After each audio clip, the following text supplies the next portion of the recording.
என்ன திமிர் இருந்தா அப்படி சொல்லிருப்ப நீ? என் புருஷன் உனக்கு ரவுடியா? சொல்றான் பாருங்க, இவனை விடக்கூடாது சார். யாராவது கேட்டாதான் சரி வருவாங்க. கரெக்டுங்க. அப்போ காக சொன்னது நீங்க எதுவும் தப்பா எடுத்துக்காதீங்க. எல்லாத்துக்கும் ஒரு காரணம் வச்சிருக்க. மன்னிப்பு கேக்குறியா? தவறு பண்ணிட்டேன். அப்ப உணர்றியா? கற்பனையில உருவாக்குனது தானே. கற்பனையில சொன்ன அந்த அம்மா இருந்தா என்ன, செத்தா என்ன? மீனா இப்ப என்ன சொன்னீங்க? நல்லா திங்க் பண்ணி பாருங்க, நாமத்து வரோம்.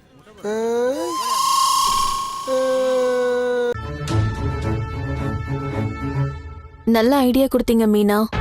மாப்ள தேங்க்ஸ் மாப்ள. நல்லா பிரெடிக்ட் பண்றாப்ல. உண்மையாவே அந்த அம்மாவை சாகடிச்சிட்டா?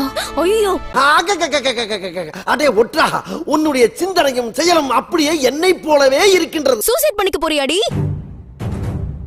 கற்பனையில சொன்ன அம்மாவை கொன்னுடலாம். என்கிட்டயே வா, வந்து சொல்லி கொடுக்கற மாதிரி சொல்லி கொடுத்து உன் கவுண்ட முடிச்சுட்டு போறதுக்கு வந்து நிக்கிற நீ. அவன் பாட்டிக்கு உடம்பு முடியலன்னு ஏதாச்சும் சொல்லி கிருஷ்ணன் நம்ம வீட்டுக்கு கூட்டிட்டு வந்துடலாம். ஃப்ளெக்ஸ் ஆகி வயர் பட்டுருச்சு அப்படின்னு ஏதாவது போட்டு கதையை போட்டுற வேண்டியதானே. ஷாக் ஆயிட்டீங்களா? பெரிய கிரிமினல் மாஸ்டர் மைண்டா இருக்காளின்னு தோணுதா? எப்பா இங்க வா, ஏற்கனவே நான் பட்ட அவஸ்தை பத்தாதா, மேற்கொண்டு நீ வேற கரண்ட் கம்பியில கொடுத்துட்டு போறாராமாப்ல. சரியா சொல்லிடுவாங்கல்ல, எதையும் சொதப்ப மாட்டாங்களே.